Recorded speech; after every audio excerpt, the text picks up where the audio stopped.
ओम नमः शिवाय। जय भोलेनाथ। भगवान भोलेनाथ आप सभी पर अपनी कृपा दृष्टि बनाए रखे। आज आप रसपान कीजिएगा शिव महापुराण के 6ठे अध्याय का। आइए हम अब कथा के शुरू करते हैं।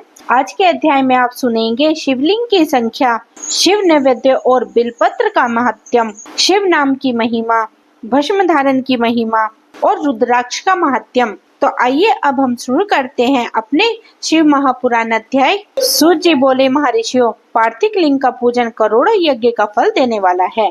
कलयुग में शिवलिंग पूजन मनुष्य के लिए सर्वश्रेष्ठ है। यह भोग और मोक्ष देने वाला एवं शास्त्रों का निश्चित सिद्धांत है। शिवलिंग 3 प्रकार के होते हैं, उत्तम, मध्यम और अधम। 4 उंगल ऊंचे वेदिक से युक्त सुंदर शिवलिंग को उत्तम शिवलिंग कहा जाता है। उससे आधा मध्य का मध्य से आधा अधम कहलाता है। ब्राह्मण, क्षत्रिय, वैश्य तथा शूद्रों से वैदिक उपचारों से आदर पूर्वक शिवलिंग का पूजन करना चाहिए। ऋषि बोले, हे सूत जी, शिव जी के पार्थिव लिंग की कुल कितनी संख्या है? सूत जी बोले, हे ऋषियों, पार्थिव लिंग की संख्या मनोकामना पर निर्भर करती है। बुद्धि की प्राप्ति के लिए सद्भावना पूर्वक 1000 पार्थिव शिवलिंग का पूजन करे। धन की प्राप्ति के इच्छुक 1500 शिवलिंग तथा वश प्राप्ति हेतु 500 शिवलिंग का पूजन करे। भूमि के इच्छुक 1000, दया भाव चाहने वाले 3000, तीर्थ यात्रा करने की चाह रखने वाले 2000 तथा मोक्ष की प्राप्ति से इच्छुक मनुष्य को 1 करोड़ पार्थिव लिंगों का वेदोक्त विधि से पूजन आराधना करे। अपनी कामनाओं के अनुसार शिवलिंगों की पूजा करे। पार्थिव लिंगों का पूजन करोड़ों यज्ञों का फल देने वाली है तथा उपासक को भोग और मोक्ष प्रदान कराती है। इसके समान कोई और श्रेष्ठ नहीं है, अर्थात यही श्रेष्ठ है। शिवलिंग के नियमित पूजन अर्चन से मनुष्य सभी विपत्तियों से मुक्त हो जाता है। शिवलिंग का नियमित पूजन भवसागर से तारने में सबसे सरल और उत्तम उपाय है। हर रोज लिंग का पूजन वेदोक्त विधि से करना चाहिए। भगवान शंकर को नैवेद्य पूजन करना चाहिए। भगवान शंकर की 8 मूर्तियां पृथ्वी, जल, अग्नि, वायु, आकाश, सूर्य, चंद्रमा तथा यजमान हैं। इनके अतिरिक्त शिव, भव, रुद्र, उग्र, भीम, ईश्वर, महादेव तथा पशुपति नामों का भी पूजन करे। अक्षत, चंदन और बेलपत्र लेकर भक्ति पूर्वक शिव जी का पूजन करे तथा उनके परिवार, जिसमें ईशान, नंदी, चंड, महाकाल, भृंगी, ऋषभ, स्कंद, कपितेश्वर, शुक्र तथा सोम है, का 10 दिशाओं में पूजन करे। शिव जी के वीरभद्र तथा कार्तिक मुख का पूजन के पश्चात 11 रुद्रों का पूजन करे। पंच अक्षर मंत्र का जाप करे तथा शतरुद्धि का और शिव पंचांग का पाठ करे। इसके उपरांत शिवलिंग की परिक्रमा कर शिवलिंग का विसर्जन करे। रात्रि के समय समस्त देव कार्यों को उत्तर दिशा की ओर मुख करके ही करना चाहिए। पूजा करते समय मन में भगवान शिव का स्मरण करना चाहिए। जिस स्थान पर शिवलिंग स्थापित हो वहां पर पूर्व, पश्चिम, उत्तर दिशा में न बैठें, क्योंकि पूर्व दिशा भगवान शिव के सामने पड़ती है और इष्ट देव का सामना नहीं रोकना चाहिए। उत्तर दिशा में शक्ति स्वरूपा देवी उमा विराजमान रहती हैं। पश्चिम दिशा में शिव जी का पीछे का भाग है और पूजा पीछे से नहीं की जाती, इसलिए दक्षिण दिशा में उत्तर मुखी होकर बैठना चाहिए। शिव के उपासकों को भस्म से त्रिपुंड लगाकर रुद्राक्ष की माला, बेलपत्र आदि लेकर भगवान का पूजन करना चाहिए। यदि भस्म न मिले तो मिट्टी से ही त्रिपुंडा का निर्माण कर पूजन करना चाहिए। ऋषि बोले, हे सूत जी, हमने पूर्व में सुना है कि शिव का नैवेद्य ग्रहण नहीं करना चाहिए। इस संबंध में शास्त्र क्या कहते हैं, इसके बारे में बतलाइए तथा बिलपत्र के महत्व को भी स्पष्ट कीजिए। सूत जी ने कहा, हे मुनियों, अब आप शिव व्रत का पालन करने वाले हैं, इसलिए मैं आपको प्रसन्नता पूर्वक सारी बातें बता रहा हूँ। आप ध्यान पूर्वक सुनिए। भगवान शिव के भक्त को उत्तम व्रत का पालन करता है तथा बाहर और भीतर से पवित्र व शुद्ध है, अर्थात निष्काम भाव से भगवान शंकर का पूजन अर्चन करता है। शिव नैवेद्य को अवश्य भक्षण करना चाहिए, क्योंकि नैवेद्य को देख लेने से ही हमारे पाप दूर हो जाते हैं। उनको ग्रहण करने से बहुत सा पुण्य फल मिलता है। नैवेद्य के खाने से हजारों और अरबों योगों का पुण्य अंदर आ जाता है। जिसके घर में शिव जी के नैवेद्य का प्रचार होता है उसका घर तो पवित्र है ही, बल्कि वह साथ के अन्य घरों को भी पवित्र कर देता है। इसलिए सिर झुकाकर प्रसन्नता पूर्वक एवं भक्ति भाव से इसे ग्रहण करे और इसे खा ले। जो मनुष्य इसे ग्रहण करने या लेने में विलंब करता है वह पाप का भागी होता है। शिव की दीक्षा से युक्त शिव भक्त के लिए नवदा महाप्रसाद है। जो मनुष्य भगवान शिव के अलावा अन्य देवताओं की दीक्षा भी धारण किए हैं उसके संबंध में ध्यान पूर्वक सुनिए। ब्राह्मणों जहाँ से शालिग्राम की उत्पत्ति होती है वहाँ उत्पत्ति लिंग में, रसलिंग में, पाषाण, रजत और सुवर्ण से निर्मित लिंग में, देवता तथा सिद्धों द्वारा प्रतिष्ठित लिंग में, केसर लिंग, स्फटिक लिंग, रतन निर्मित लिंग तथा समस्त ज्योतिर्लिंगों में विराजमान भगवान शिव नैवेद्य का ग्रहण करना चंद्रयान व्रत के समान पुण्यदायक है। शिव नवदा भक्षण करके एवं उसे सिर पर धारण करने से ब्रह्म हत्या के पाप से भी छुटकारा मिल जाता है और मनुष्य पवित्र हो जाता है। परंतु जहाँ चांडालों का अधिकार हो वहाँ का महाप्रसाद भक्ति पूर्वक भक्षण नहीं करना चाहिए। बाणलिंग, लोहा निर्मित लिंग, सिद्धलिंग, उपासना से प्राप्त अर्थात सिद्धि द्वारा स्थापित लिंग, शंभुलिंग एवं मूर्ति का जहाँ पर चंडाल का अधिकार नहीं है। जो मनुष्य भक्ति पूर्वक स्नान करके उस जल को 3 बार आचमन करता है उसके सभी कायिक, वाचिक और मानसिक पाप नष्ट हो जाते हैं। जो वस्तु भगवान शिव को अर्पित की जाती है वह अत्यंत पवित्र मानी जाती है। हे ऋषियों, बेलपत्र अर्थात बेल का वृक्ष महादेव जी का रूप है। देवताओं द्वारा इनकी स्तुति की गई है। तीनों लोकों में स्थित सभी तीर्थ बेलपत्र में निवास करते हैं क्योंकि उसकी जड़ में लिंग रूपी महादेव जी का वास होता है। जो इनकी पूजन करता है वह निश्चय ही शिव पद को प्राप्त कर लेता है। जो मनुष्य बेल की जड़ के पास अपने मस्तक को जल से सींचता है उसे संपूर्ण तीर्थ स्थानों के स्नान करने का फल प्राप्त होता है। बेल की जड़ को पूरा पानी से भरा देखकर भगवान शिव संतुष्ट एवं प्रसन्न होते हैं। जो मनुष्य बेल की जड़ तथा मूल भाग में गंध, पुष्प इत्यादि से पूजन करता है वह सीधे शिवलोक हो जाता है। उसे संतान और सुख की प्राप्ति होती है। भक्ति पूर्वक पवित्र मन से बेल की जड़ में दीपक जलाने वाला मनुष्य सभी पापों से छूट जाता है। इस वृक्ष के नीचे जो मनुष्य एवं शिव भक्त ब्राह्मणों को भोजन कराता है उसे 1 करोड़ ब्राह्मण को भोजन कराने का फल मिलता है।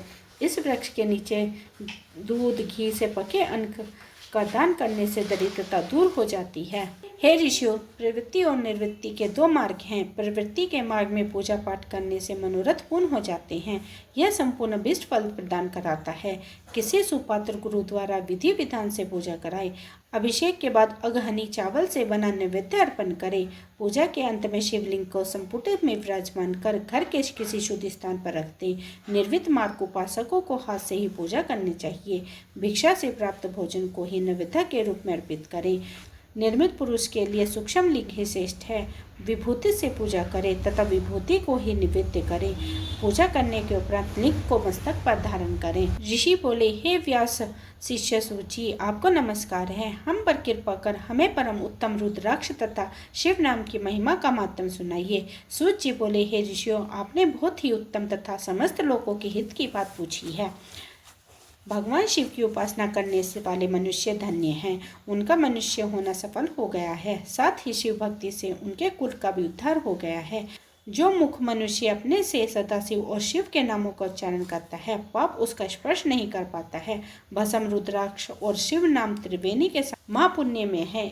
इन दिनों के निवास और दर्शन मात्र से ही त्रिवेणी के स्नान का फल प्राप्त हो जाता है। इसका निवास जिसके शरीर में होता है उसके दर्शन से ही सभी पापों का विनाश हो जाता है। भगवान शिव का नाम गंगा है, भस्म यमुना मानी गई है तथा रुद्राक्ष को सरस्वती कहा गया है। इसके संयुक्त त्रिवेणी समस्त पापों का नाश करने वाली है। हे श्रेष्ठ ब्राह्मणों, इसकी महिमा सिर्फ भगवान महेश्वर ही जानते हैं। यह शिव नाम का महात्म समस्त पापों को हर लेने वाला है। शिव नाम अग्नि है और महापाप पर्वत है। इस अग्नि से पाप रूपी पर्वत जल जाते हैं। शिव नाम को जपने मात्र से ही पाप मूल नष्ट हो जाते हैं। जो मनुष्य इस पृथ्वी लोक में भगवान शिव के जाप में लगा हुआ रहता है वह विद्वान, पुण्यात्मा और वेदों का ज्ञाता है। उसके द्वारा किए गए धर्म कर्म फल देने वाले हैं। जो मनुष्य शिव नाम रूपी नौका पाकर भव सागर को तर जाते हैं उनके भय रूपी पाप निसंदेह नष्ट हो जाते हैं। जो पाप रूपी दानव दल से पीड़ित हैं उन्हें शिव नाम रूपी अमृत का पान करना चाहिए। हे मुनीश्वरों, जिसने अनेक जन्मों की तक तपस्या की है उसे ही पापों का नाश करने वाली शिव भक्ति प्राप्त होती है। जिस मनुष्य के मन में कभी न खंडित होने वाली शिव भक्ति प्रकट हुई है उसे ही मोक्ष मिलता है।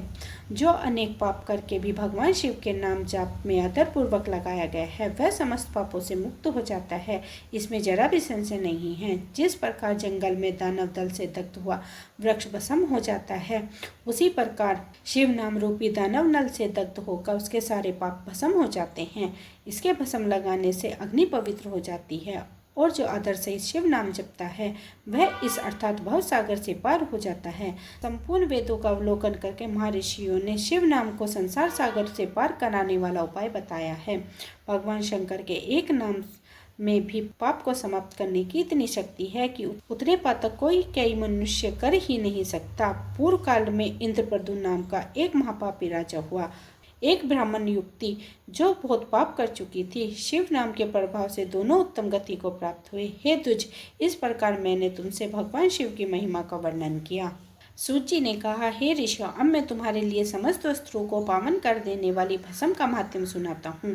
भस्म दो प्रकार की होती है, एक महाभस्म और दूसरी सवलभ भस्म। महाभस्म के भी अनेक भेद हैं। ये 3 प्रकार की होती हैं, श्रोता, सार्थक और लौकिक। श्रोता और सार्थक भस्म केवल ब्राह्मणों के लिए ही उपयोग में आने वाली योग्य है। लौकिक भस्म का उपयोग सभी मनुष्यजन कर सकते हैं। ब्राह्मणों को वैदिक मंत्रों का जाप करते हुए भस्म धारण करनी चाहिए तथा अन्य मनुष्य बिना मंत्रों के भस्म धारण कर सकते हैं। उपलों से सिद्ध हुई भस्म अग्नि भस्म कहलाती है। यह त्रिपुंडा का द्रव्य है। अन्य यज्ञों से प्रकट हुई भस्म भी त्रिपुंडा धारण के काम आती है। जाबली उपनिषद के अनुसार अग्नि इत्यादि मंत्र द्वारा 7 बार जल में भिगोकर शरीर में भस्म लगाए। 3 संध्याओं में जो शिव भस्म से त्रिपुंडा लगाता है वह सब पापों से मुक्त होकर शिव की कृपा से मोक्ष पाता है। त्रिपुंडा और भस्म लगाकर विधि पूर्वक जाप करे। भगवान शिव और विष्णु ने भी त्रिपुंडा धारण किया है। अन्य देवियां सहित भगवती उमा और देवी लक्ष्मी ने इसकी प्रशंसा की है। ब्राह्मण, क्षत्रिय, वैश्यों, शूद्रों, वर्ण संकारों तथा जाति भ्रष्ट पुरुषों ने भी उदूलन एवं त्रिपुंडा रूप से भस्म धारण की है। महर्षियों, इस प्रकार संक्षेप में मैंने त्रिपुंडा का महत्व बतलाया है। यह समस्त प्राणियों के लिए गोपनीय है। ललाट अर्थात माथे पर भौं के मध्य ललाट अर्थात माथे के भौं के मध्य से भौं के अंत तक भाग जितना बड़ा त्रिपुंडा ललाट में धारण करना चाहिए। मध्यमा और अनामिका उंगली से 2 रेखा करके अंगूठा द्वारा बीच में सीधी रेखा त्रिपुंडा कहलाती है। त्रिपुंडा अत्यंत उत्तम और रोग और मोक्ष देने वाला है। त्रिपुंडे की एक एक रेखा में 9 देवता हैं जो सभी अंगों में स्थिर हैं। प्रणव का प्रथम अक्षर आकार अग्रप्रांत अग्नि, पृथ्वी, अग्नि, धर्म, रजोगुण, ऋग्वेद, क्रिया शक्ति, प्राण, सावन तथा महादेव ये त्रिपुंडा के प्रथम रेखा के 9 देवता है। प्रणव का दूसरा अक्षर उकार अग्नि, दक्षिण अग्नि, आकाश, शत्रुगुण, यजोगुण, मध्य दिन, सवन, इच्छा शक्ति, अंतरात्मा तथा महेश्वर ये दूसरी रेखा के 9 देवता हैं। प्रणव का तीसरा अक्षर मकर, हवनी, अग्नि, परमात्मा, तमोगुण, उद्लोकन, ज्ञान शक्ति, समावेद, तृतीय सवन तथा शिव की ये तीसरी रेखा के 9 देवता हैं।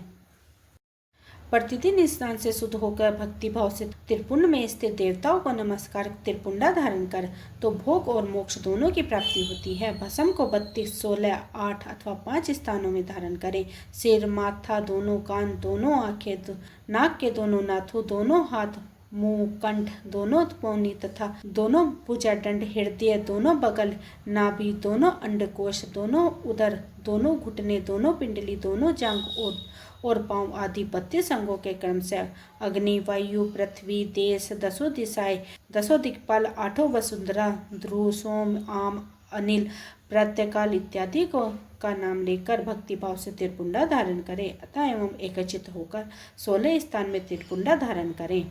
सिर, माथा, कंठ, दोनों कंधे, दोनों हाथ, दोनों कोहनियाँ तथा दोनों कलाइयाँ, हृदय, नाभि, दोनों पसलियाँ एवं पीठ में त्रिपुंडा लगाकर इन्हें 16 अंगों में धारण करें तथा अश्वनी कुमार, शिव शक्ति, रुद्र, ईश, नारद और वाम आदि 9 शक्तियों का पूजन कर उन्हें त्रिपुंडा में धारण करें।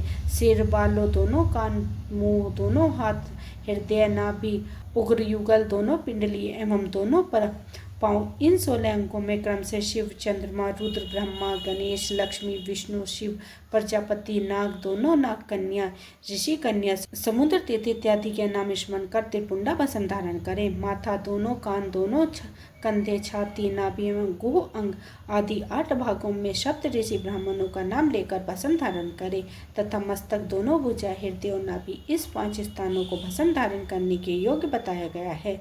देश तथा काल को ध्यान में रखकर भस्म को अभिमंत्रित करना चाहिए तथा भस्म को जल में मिलाना चाहिए। त्रिनेत्रधारी, सभी गुणों के आधार तथा सभी देवताओं के जनक और ब्रह्मा एवं रुद्र की उत्पत्ति कराने वाले हैं। पार ब्रह्म परमात्मा शिव का ध्यान करते हुए ओम नमः शिवाय मंत्र को बोलते हुए माथे एवं अंगों पर त्रिपुंडा धारण करें। सूत जी कहते हैं, महाज्ञानी शिव स्वरूप सोनक, भगवान शंकर के प्रिय रुद्राक्ष का माहात्म्य मैं तुम्हें सुना रहा हूँ। यह रुद्राक्ष परम पावन है। इसके दर्शन, स्पर्श एवं जाप करने से समस्त पाप नष्ट हो जाते हैं। इसकी महिमा तो सदाशिव ने संपूर्ण लोकों के कल्याण के लिए देवी पार्वती को सुनाई है। भगवान शिव बोले, हे देवी, तुम्हारे प्रेमवश भक्तों के हित की कामना से रुद्राक्ष की महिमा का वर्णन कर रहा हूँ। पूर्व काल में मैंने मन में संशय को रखकर 1000 दिव्य वर्षों तक घोर तपस्या की। एक दिन अचानक मेरा मन शुद्ध हो उठा और मैं सोचने लगा कि मैंने संपूर्ण लोगों को उपकार करने वाला स्वतंत्र परमेश्वर हूँ। अतः मैंने लीलावश अपने दोनों नेत्र खोल दिए। नेत्र खुलते ही मेरे नेत्र जल की झड़ी लग गई। उसी से गौड़ देश से लेकर मथुरा, अयोध्या, काशी, लंका, माल्यचल पर्वत आदि स्थानों में रुद्राक्ष के पेड़ उत्पन्न हो गए। तभी से इसका महत्व बढ़ गया और वेदों में भी इसकी महिमा का वर्णन किया गया है। इसलिए रुद्राक्ष की माला समस्त पापों का नाश कर भक्ति मुक्ति देने वाली है। ब्राह्मण, वैश्य, क्षत्रिय एवं शूद्र जाति में जन्मे शिव भक्त सफेद, लाल, पीले या काले रुद्राक्ष धारण करे। मनुष्यों की जाति अनुसार ही रुद्राक्ष धारण करना चाहिए। आंवले के फल के बराबर रुद्राक्ष को श्रेष्ठ माना जाता है। बेर के फल के बराबर के मध्य श्रेणी का और चने के आकार के रुद्राक्ष को निम्न श्रेणी का माना जाता है। समान आकार वाले चिकने, गोल, मजबूत, मोटे, कांटेदार रुद्राक्ष, उभरे हुए छोटे छोटे दानों वाले रुद्राक्ष सभी मनोरथ सिद्ध एवं भक्ति मुक्तिदायक हैं। किंतु कीड़े द्वारा खाए गए टूटे फूटे कांटों युक्त तथा जो पूरा गोल न हो, इन 5 प्रकार के रुद्राक्ष को त्याग करें। जिन रुद्राक्ष में आपने अपना डोरा पिरोने के लिए छेद हो वह उत्तम माना जाता है। जिसमें मनुष्य द्वारा छेद किया हो उसे मध्य श्रेणी का माना जाता है। इस जगत में 1100 रुद्राक्ष धारण करके मनुष्य जो फल पाता है उसका मैं वर्णन नहीं किया जा सकता। भक्ति में पुरुष 550 रुद्राक्ष के दानों को मुकुट बना ले और उसे सिर पर धारण करे। 360 दिन दानों का हार बना ले। ऐसे 3 हार बनाकर उनको यज्ञ पवित्र धारण करे। महर्षियों सिर पर ईशान मंत्र से, कान में तत्पुरुष मंत्र से रुद्राक्ष धारण करना चाहिए। गले में रुद्राक्ष, मस्तक पर त्रिपुंडा रुद्राक्ष पहने ओम नमः शिवाय मंत्र का जाप करने वाला मनुष्य यमपुर को नहीं जाता। रुद्राक्ष माला पर मंत्र जपने का करोड़ों गुना फल मिलता है। 3 मुख वाला रुद्राक्ष साधन सिद्ध होकर होता है एवं विद्वानों में निपुण होता है। 4 मुख वाला रुद्राक्ष ब्रह्म स्वरूप है। इसके दर्शन एवं पूजा से नर हत्या का पाप छूट जाता है। यह धर्म, अर्थ, काम, मोक्ष आदि चारों पुरुषार्थों का फल देता है। 5 मुख वाले रुद्राक्ष को काल अग्नि अर्थात पंचमुखी कहा जाता है। यह सब कामना पूर्ण एवं मोक्ष प्रदान कराता है। अभोग्य स्त्रियों को भोगने के पाप तथा भक्षण के पापों से मुक्त हो जाता है। 6 मुखी रुद्राक्ष कार्तिकेय के स्वरूप है। इसकी सीधी बाह में बांधने से ब्रह्म हत्या के दोषों से मुक्ति मिलती है। सप्तऋषि रुद्राक्ष धारण करने से धन की प्राप्ति होती है। 8 मुखी वाला रुद्राक्ष भैरव का स्वरूप है। इसे धारण करने वाले से लंबी आयु होती है और मरने शिव पद प्राप्त होता है। 9 मुखी वाला रुद्राक्ष भैरव तथा कपिल मुनि का स्वरूप माना जाता है और भगवती दुर्गा उनकी अधिष्ठी देवी मानी गई है। इसे बाएं हाथ में धारण करने से समस्त वैभवों की प्राप्ति होती है। 10 मुखी वाला रुद्राक्ष साक्षात भगवान विष्णु का स्वरूप है। इसे धारण करने से सभी मनोरथ पूर्ण हो जाते हैं। 11 मुख वाला रुद्राक्ष रुद्र रूप है। इसको धारण करने से मनुष्यों को सभी स्थानों पर विजय मिलती है। 12 मुख वाला रुद्राक्ष को बालों में धारण करने से मस्तक पर 11 सूर्य के समान तेज की प्राप्ति होती है। 13 मुख वाला रुद्राक्ष विश्व देव का स्वरूप है। इसे धारण करने से सौभाग्य और मंगल का लाभ मिलता है। 14 मुख वाला रुद्राक्ष साक्षात शिव स्वरूप है। इसे भक्ति पूर्वक मस्तक पर धारण करने से समस्त पापों का नाश हो जाता है। इस प्रकार मुखों के भेद से रुद्राक्ष के 14 भेद बतलाए गए हैं। हे पार्वती जी, अब मैं तुम्हें रुद्राक्ष धारण करने के मंत्र सुनाता हूँ। नंबर 1 ओम हिम नमः। नंबर 2 ओम नमः। नंबर 3 क्लीं नमः। 4 ओम हिम नमः। 5 ओम हिम नमः। 6 ओम हिम हूँ नमः। 7 ओम हूँ नमः। 8 ओम हूँ नमः। 9 ओम हूँ नमः।